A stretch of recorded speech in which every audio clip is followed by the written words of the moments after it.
Here. Radka? Here. Goodrow? Here. Heisted? Here. Right. Move on to the approval of the agenda. Let's make motion. I move to approve the agenda for a regular board meeting Monday, April 20th. Support? Approval and support. Is there any questions, comments, or changes needed? Hearing none, all in favor, say aye. Aye. Opposed, nay. Agenda is approved. Presentation by elementary student leadership, right off the bat.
to the public?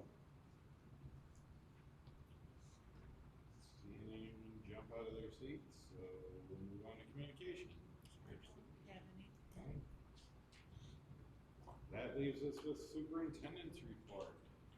All right, Donkey basketball tomorrow night, 7 p.m.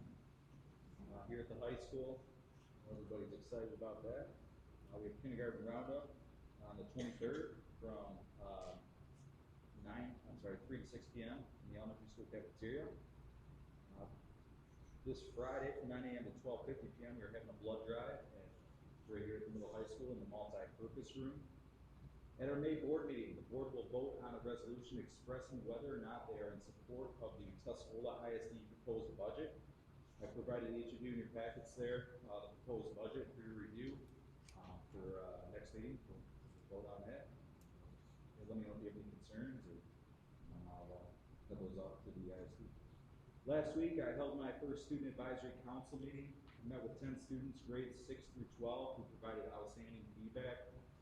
While the feedback was mostly positive, the one area that the students put a lot of emphasis on was the locker rooms. A lot of comments on the locker rooms and just how poor shape they are in. And I believe it's an area we should maybe put a little more focus and accelerate that process a little bit.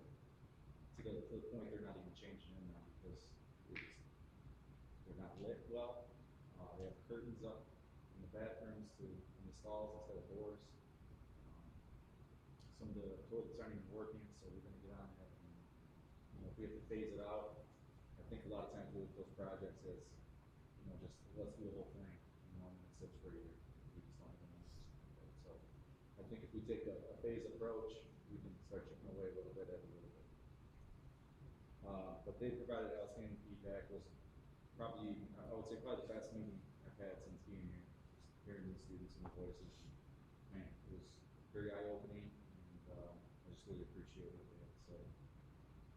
I want to congratulate Lucas Hecht on being such an amazing representative of Reese Public Schools at the 2026 Special Olympics Michigan Spring Games held at SVSU. He competed in the 25-meter freestyle, the 50-meter freestyle, and the 25-meter backstroke. We're very proud of him.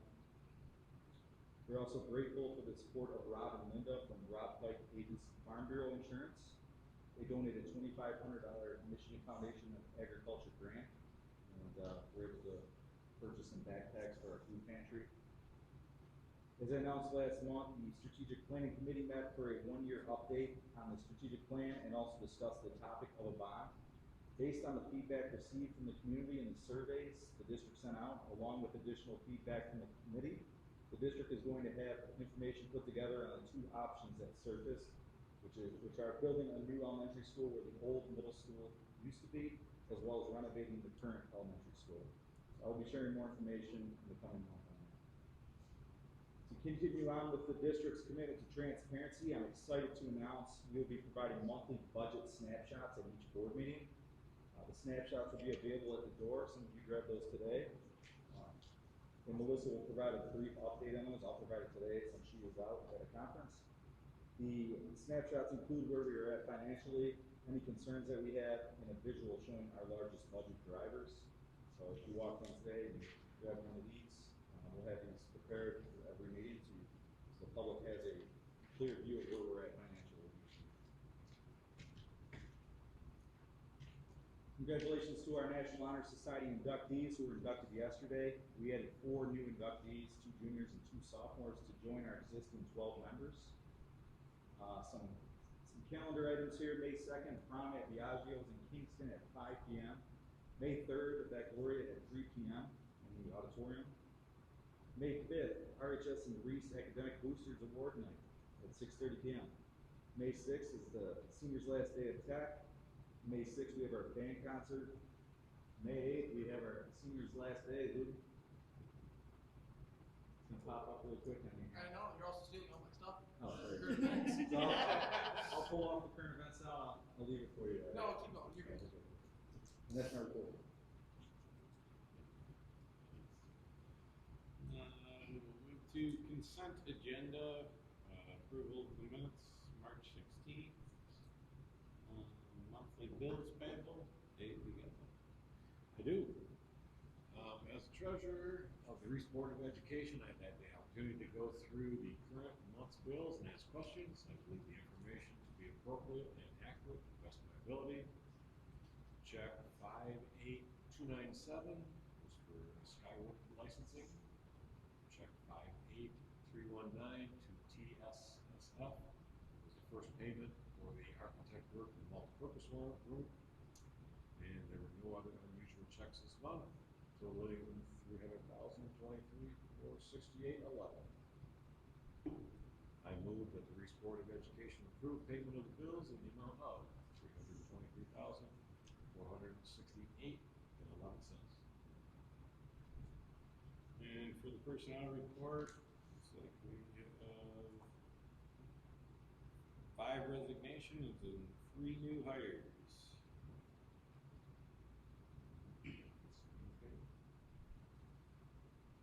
That being said, does anyone want to approve the consent agenda? Motion to approve the consent agenda is presented. Support. With motion and support, is there any questions and comments on any of those items?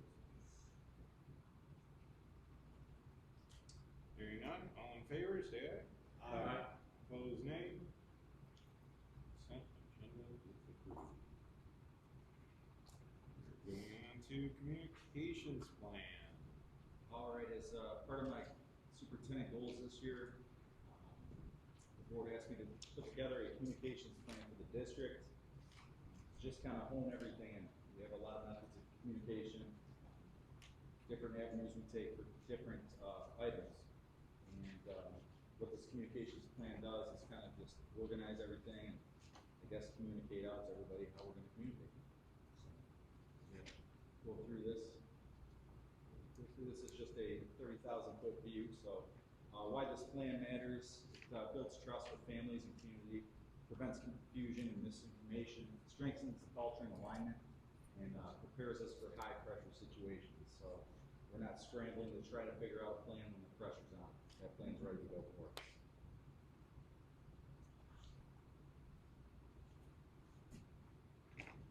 Purpose is so we can be timely, accurate, audience-aware, to strengthen the school-home community partnerships, to celebrate our students and staff, prepare for crisis and high-interest situations, and use data to improve our communication.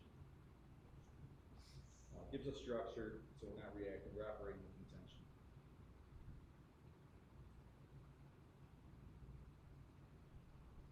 So our standards are to be proactive, to be accurate, audience-aware, to be human, to be aligned, to be accessible, and to be responsive.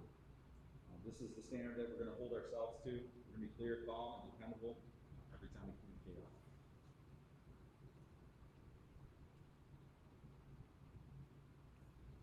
So for each person or individual that we communicate with, it's not going to be the same. So parents are looking for that timely, practical information. Students are looking for the clarity and the expectations. The staff, they're looking for operational clarity.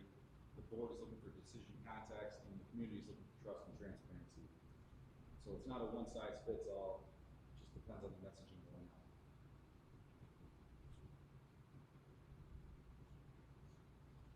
Our core message framework, everything we communicate reinforces student growth and opportunity, relationships and culture, trust and stewardship, Rocket Pride, 1% better, or whatever theme that we're using that year. Keeps us consistent, whether it's on Facebook, post, a board update, or a crisis response.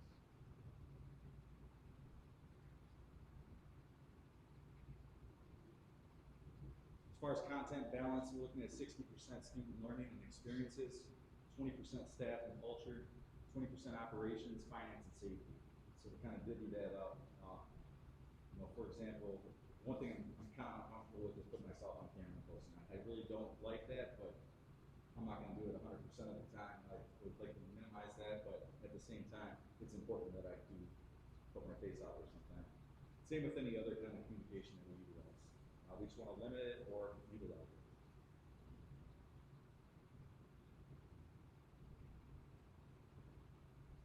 Roles and responsibilities. So my job when it comes to communication is to be the district voice, high impact issues, to communicate that out.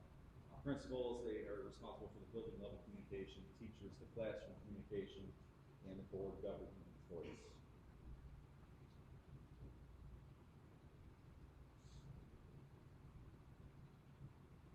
Communication channels, so for our website, that's kind of where we archive everything. So any information that we put out there is archived there as well. It's our official source and kind of our official box to store everything that people can access at any time. If we have urgent messages going out, we utilize our AppDG alert, so that allows us to text you, call you, and use audio recording as well, all at the same time if it's necessary. However, we try to limit that. Email, just updates. Social media, that's when we try to engage with our community. So that's more engagement. Print mailers, major initiatives. So if we're going for a sinking fund, that's what we want to send out. If we're going for a bond, that's when we send out information. We want to be intentional in how we approach our communication channels. Our year-round strategy, back to school, we're going to provide clarity in how we're going to do that, where students need to be, what they need to purchase for their back-to-school supplies. In the fall, we're going to focus more on culture and momentum. In the winter, we're going to look at stewardship, how we're going to help the community. Spring, we're getting into planning and celebration.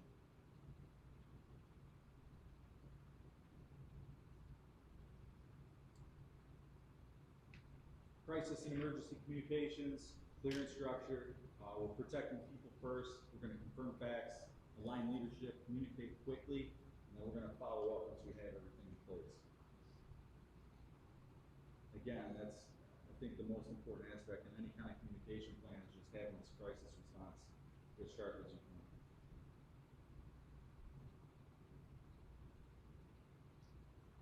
Social media and public communications, it's not a replacement for official communication. We're never going to debate issues online in comments.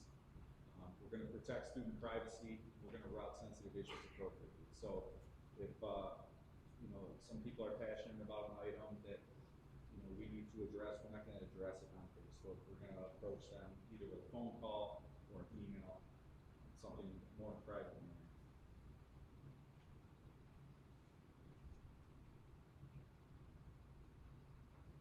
Measuring success, we're going to track by our message delivery rate. So AppDG allows us to look at the statistics of who's opening the emails, who's reading the texts, who's taking the phone calls. So we can see if our methods are working. If there's, for example, if we're sending out a snow day call at 5 in the morning, I'm interested to see what that engagement is. And if people are actually picking up the phone and listening to the message, or if they're referring to their email instead. So I can, maybe we have a 10% call pickup rate. At that point, it's kind of a waste of time. It's probably bothering people to be frank if we are calling that early. So we can make decisions based on that feedback. As well as email engagement, website traffic, social engagement, and community feedback. So we're never going to be guessing. We're always going to measure it, and that gives us a feedback loop. Expected outcomes, clear communication around decisions, better community understanding, reduced misinformation, and stronger public trust.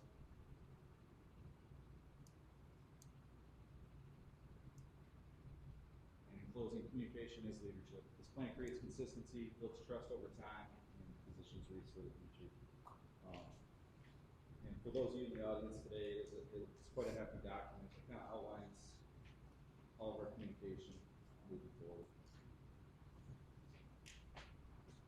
Any questions? That will be housed on the website eventually? Yep. And then one other question, is there a link to the utilization of the two signs? One in front of the high school and the one along 81? Is there a link to the utilization of those two? Like what data goes up there and how it rotated in and out? Mostly dates of things coming up, special acknowledgments to students or staff.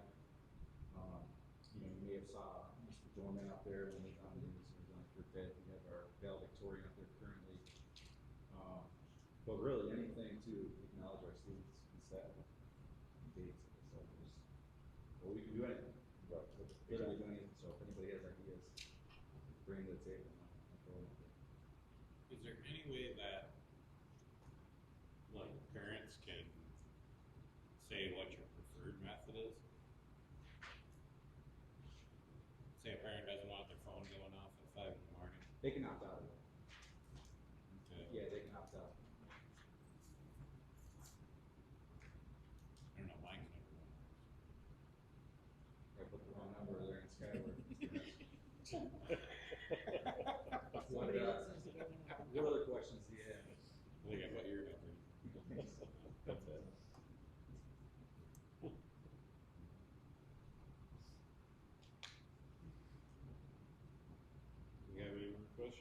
it, we will move on to the monthly financial snapshot.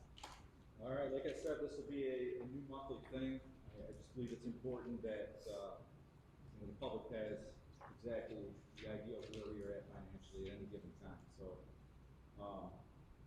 right now, we have 3.1 million left to spend for the year. We are on pace to meet our revised budget.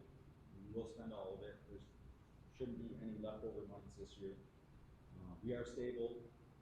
We are, the total current year activity is 7.77 million against the revised budget of 10.88 million.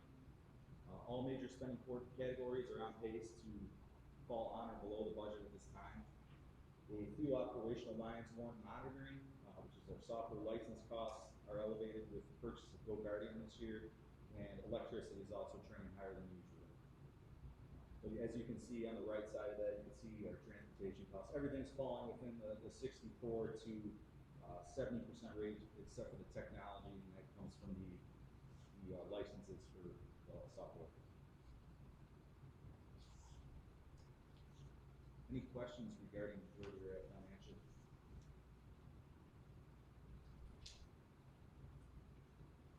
Pretty straightforward. Like it? Move on to Chrome purchases. Action report number 1.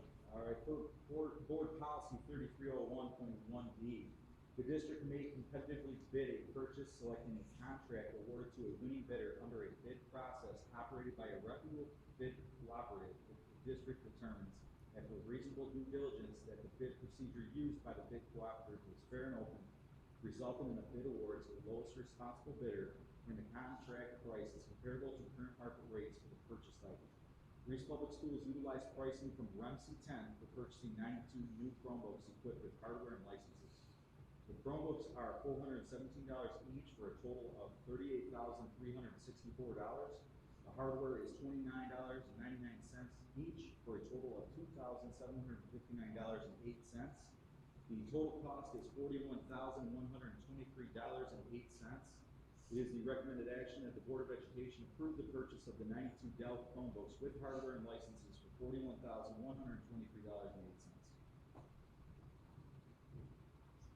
Motion to accept action report number 1. I just have one question on that. I believe when you met with the students, there was complaints on the Chromebooks. Is it a technology or is it an age thing with them? Definitely an age thing. Yeah, because they're filtering in with younger students and they're keeping them all the way up. So the younger students, theirs are running fine, they're smooth, they're not beat up yet. The older students, and I think it's something that we kind of have to dive into and find a solution for. Because they're getting a little beat up. A couple of the students said they could actually pull their screen off. So we have to take a look at that.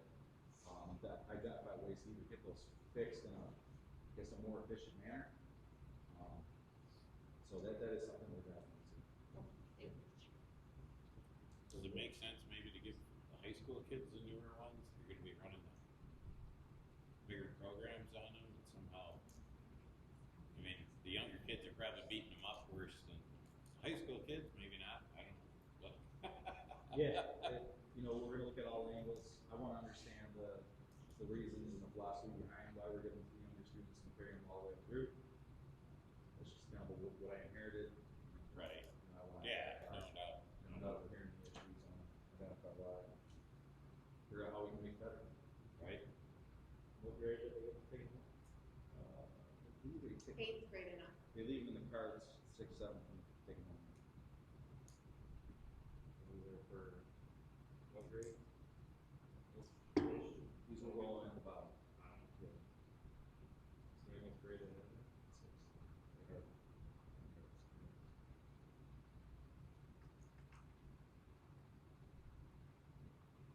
All right. Somebody want to make a motion to accept action report number 1? Make a motion to accept action. Item number 1 is presented. Support. Motion and support. Is there any questions or comments on that? Just one more. Oh, wait. Excuse me. Yeah.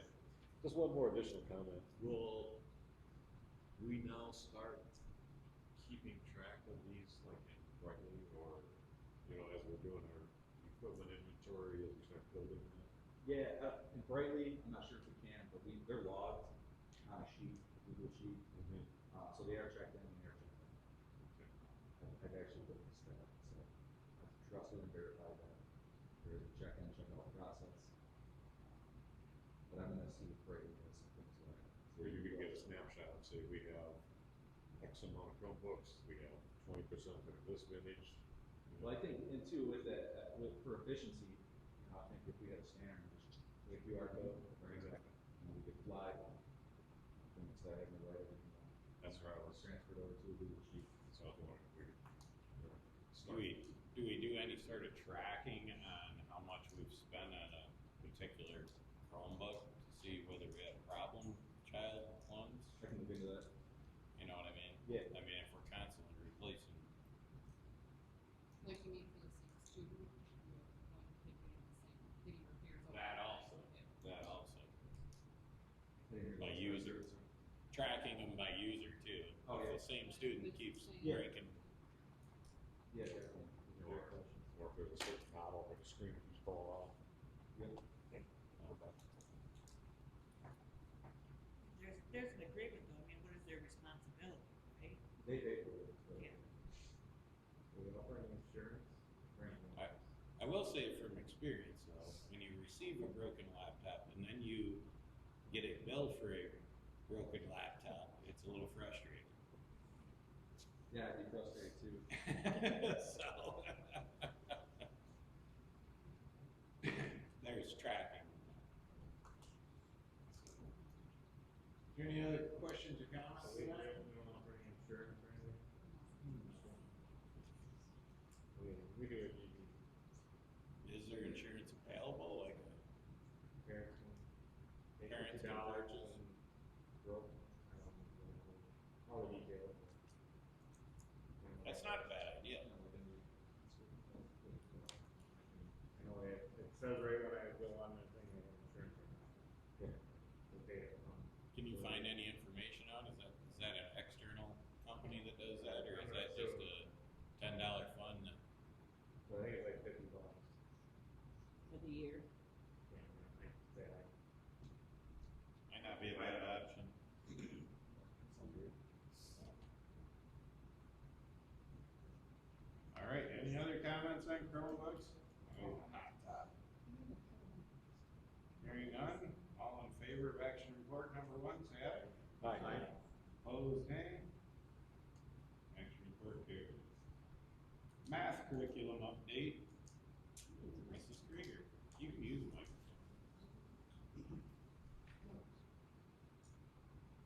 All right, just a quick snapshot then of the curriculum adoption process for math. And then we'll be presenting next school board meeting. So we started the curriculum adoption process. We actually have an outline for all curriculums now. So for the math, we held the initial meeting back in July with a team of math teachers from all 3 entities, so from the elementary, middle, and high school. And we determined our priorities and the must-haves. And then we checked into what nearby school districts were using, what they were liking, what they didn't like. We then went to the ed reports to determine the core resources of usability and alignment between the 3 buildings. And then we selected our core resources and reviewed samples. And we had some presentations for companies that we zoomed in here. We had the elementary come to us, and we zoomed in back here to different companies. They sent us samples, and we did present it to the BIT team, what we were looking into. And we kind of narrowed it down then to middle school ed gems. It's just for middle school, and that one came across big right away for our middle school teachers. And then high school tried iReady and HMH, and Mr. Mosier was a huge catalyst in helping us pilot that. And HMH is Houghton, Mifflin, Harcourt.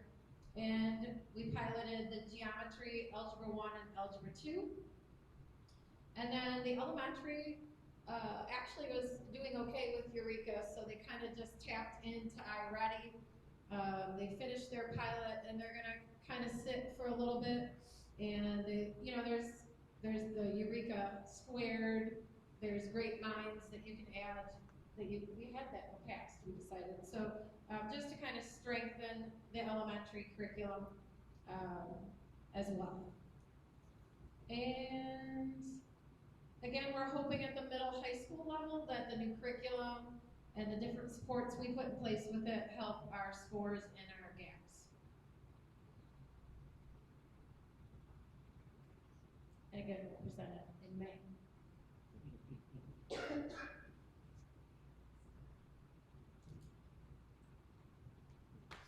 Alright, that leaves.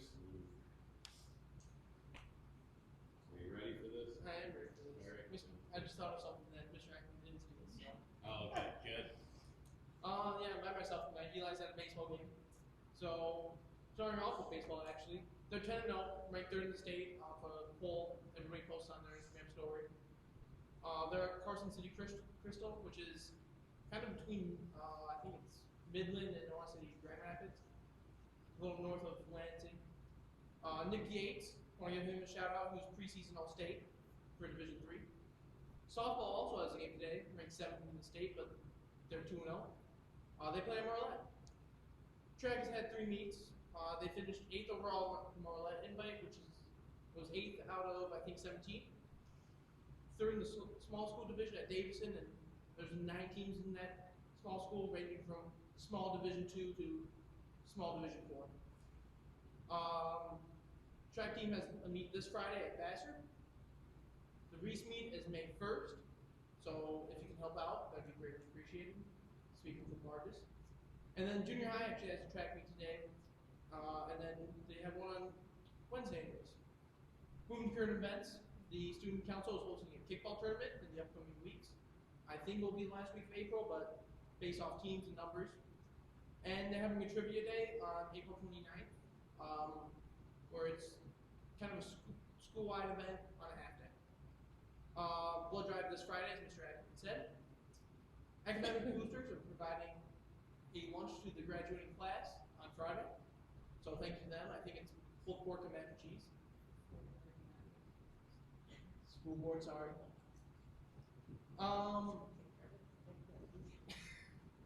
Mr. Cini put on a hot dog eating contest on last Friday. It was a fundraiser for the Nerd Herd, which is a group of students that get together and they play board games. It ranges from like Dungeons and Dragons to Catan or Monopoly. Connor Beardsley won that, and I think he's the 2-time champion. Prom is May 2nd at Biagio's in Kingston, with after prom right after at the YMCA in Bay City. Pictures in the park at 3 o'clock. So, for whatever reason you guys want to show up and get pictures with high school students, up to you guys. Baccalaureate is May 3rd. It's a student-led prayer for the seniors. Seniors' last day is May 8th, with graduation following the following Thursday on the 14th. And then lastly, last Wednesday, the juniors took their SATs. So, hopefully we get great results back from them. And that's all from me. How'd you do on that? I didn't participate. What? I had a track meet. And that, If you wanted to be able to move yet? no, they don't mix. The last time I did my freshman year, I couldn't have a hot dog for like 6 months. It was the most miserable time of my life. Alright, thanks, Luke. Board reports. We've done a little bit of building site stuff, talked about, parking lots more, Reese Drive, maybe, Small projects. small projects, Nothing big and important. really. Wellness had a meeting on Monday. Anybody else? Any old business?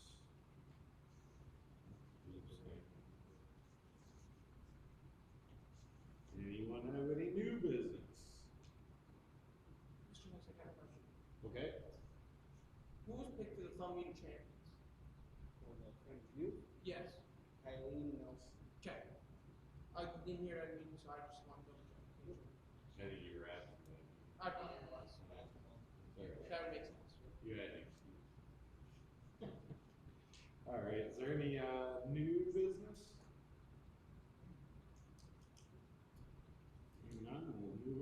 points of pride. I guess I'll start. I really like that, I'm assuming it was Coach Fisher's idea, but the baseball program having a day for Matt Leffler and Dave Elliott as former coaches. I really was impressed with that. Danny, what you got? Well, before Sarah steals it. Gee. I think you're gonna say that. Probably, The Easter egg hunt. yes. Yeah. I'll add something. Okay, well, it was just, supposed to be outside, because obviously the park was flooded and crazy weather we had, but everybody was all hands on deck and it went off. It was interesting, but it went really well, so. Great to see the community just come together and handle that. I think the shining star was there was not one negative social media comment posted on it, which never happens. So yes, I wasn't here. You guys did a great job. But Kylie, who is the event coordinator, said the students who came to help. So you, all of the, I mean, Luke helps us every year. They said jumped right in, took over, took the lead on things, and was just so helpful. So great group of kids that came to the event and community members. It was amazing. I was in Florida, I'm sorry, but it looked great. Lori? Well, I was just gonna say the support or the community support, whether it be the church uptown or the egg hunt or anything that happens at the school, that everybody just kind of pitches in and helps out and supports everyone. People don't realize how good a community we have. Amy? Just to piggyback on baseball games, if you guys have not had opportunity to go to the fields, the fence wrap looks phenomenal, the fields look wonderful, probably the best I think I've ever seen them, both the boys field and the girls field. I was very impressed this year. I had a chance to see them noticeable, so kudos to all of the people managing those and coming up with those ideas as well. Dave? Mine is, I've always been an advocate of having the kids come in and make presentations to us. And I really am impressed with what's going on in elementary school, because when you go down that list of every bullet item that they've accomplished, and then you look at it and compare it to who it was for, it just supports the whole community thing to where these kids are doing, and they're getting a foundation of community support starting off in the elementary school, and hopefully that builds all the way through their whole life. So And just involvement. exactly. Sarah, other than these three, what do you got? Okay, well, I'm gonna add to the Easter egg hunt because stuffing the Easter eggs is just as challenging as the actual day. And this year, I can't remember what the number was. It was the most. I mean, it was like 19,000 eggs, something like that. It was crazy. In the last couple of years, we've been there till 10 o'clock at night. People have commitments, can't stay the whole time.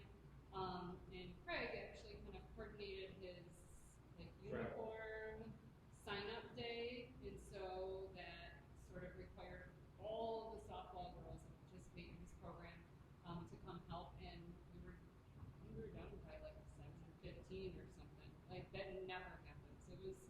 It was amazing. We ran out of candy, and those girls they got it done. They were awesome, and so it was a great idea. Got you booked for next year. Yep. Yep, it was great. Craig? I'll say that, sure. Yeah, come out Saturday's opening day for baseball and softball programs, so 11 o'clock on the varsity field, games start at 12:30. We have 3 fields. Baseball's earlier than us, so they play at 9 to 2 and 9 to 1. I think they're starting like 9:30. Their opening day ceremony. Opening ceremony 8:30, first game 9:15. So between the 2 programs, we got over 400 kids playing ball. The park can be full every night, except on track nights. I made sure there's not many games on track nights. Mount Sport, Joe's doing great. 2 teams played this last weekend. A new team that Sarah's talking about. One took third, one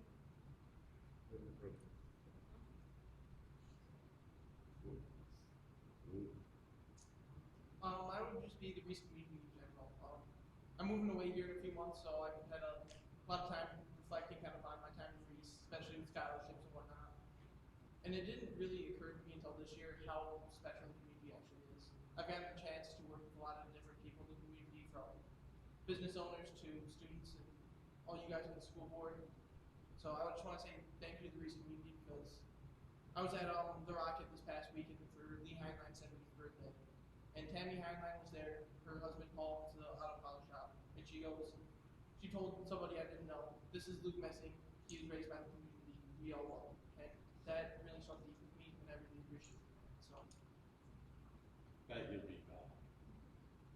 Where you heading? Illinois College. Illinois. Cool. Don't say that yet, listeners. Let me think about it for 4 years and then I'll come back. You'll be back in the summertime. It is easier to play the Grinch and then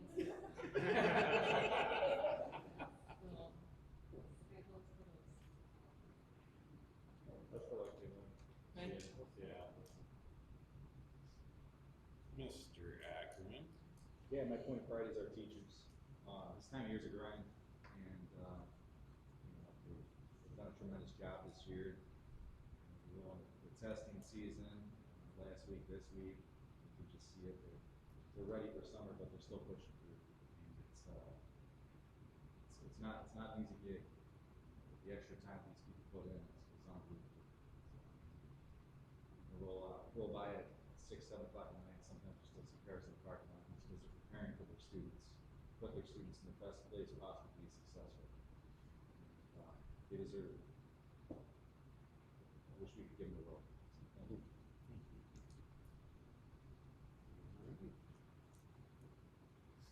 With that said, we need to go into closed session for a bit.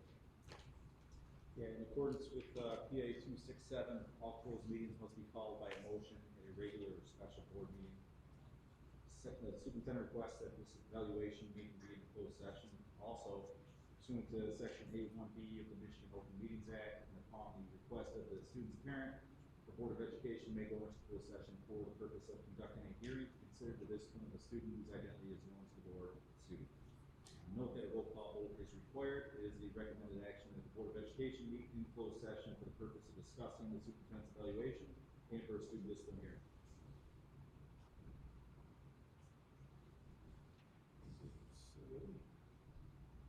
Do need a motion to go into closed session.